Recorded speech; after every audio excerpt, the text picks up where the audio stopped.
अस्सलाम वालेकुम, मेरा नाम लतीफ़ अब्बास है। मेरा ताल्लुक तहसील जलालपुर पीर वाला तो है।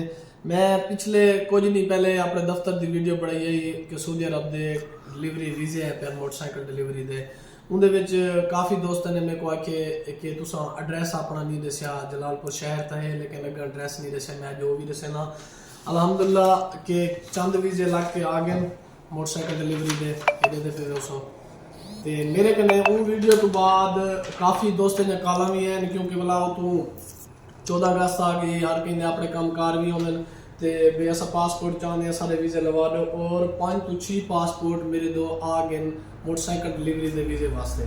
एक दफ़ा भला मैं तो आपको तफसीली दसा चाह कि मोटरसाइकिल बाइक की डिलीवरी है 2500 सैलरी है। मोटरसाइकिल का लाइसेंस हुए बढ़वा दे सन, मोटरसाइकिल उन्हें उसी लोकेशन वाला मोबाइल भी हुए दे सन, 2500 तनख्वाह दे सन ते 2 साल का एग्रीमेंट हो सी। अगर 2 साल बाद तुसा घर आना चाहो तो 1-2 महीने की छुट्टी भी दे सन ते तुहाकू टिकट भी हुए दे सन। अगर तुसा उतनी काम करे सो तो काम बिया बढ़वा के भी दे सन। उनदे विच 15 डिलीवरी तुसा डेली दे देने, 450 डिलीवरी तुसा एक महीने च कंप्लीट करनी। अगर ऊँ तो उत्ते तुसा दे सो 15 तो 16 नहीं तो 17 नहीं तो पर डिलीवरी दे 10 रियाल हैं, पर डिलीवरी दे 10 रियाल उत्ते उसन एक्स्ट्रा उसन। और जेल्ले लाइसेंस मिले वैसे तो आपको तुसा काम स्टार्ट करे सो डिलीवरी शुरू करे सो उस टाइम तो आपको रोटी कहना देसन रिहायश देसन।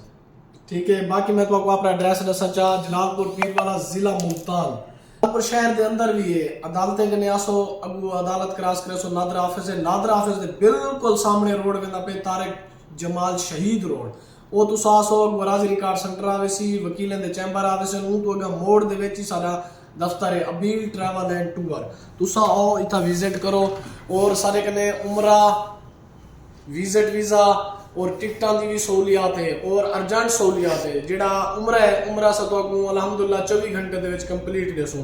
फर्ज किया तुसा आज साकू पासपोर्ट दीते पेमेंट दी है साकू डेट दसे सो कि फलां डेट को समझना चाहते से और इतनी वास्ते मिलना चाहते से तुसा कल अपना पासपोर्ट चाह गिनो, अपना उमरा चाह गिनो, अपनी टिकट चाह गिनो, अपना होटल वोचर भी चाह गिनो। मजीद तुआरे ताउन की जरूरत है क्योंकि कारोबार कोई भी है अल्हम्दुलिल्लाह जब तक दोस्त भाई और करीबी ताल अपना सपोर्ट ना करें तो बंदा कामयाब नहीं थी ना। अल्हम्दुलिल्लाह असा शिकायत दा गिला कई दोस्त को ना देसू कई भाई को ना देसू तुसा सारे कने लांगो मोस्ट वेलकम। असा भाइयों की इज्जत करे सो कदर करे सो। मजीद वाल मिलते हैं एक नवी वीडियो के नाल और सारे नाल रहे।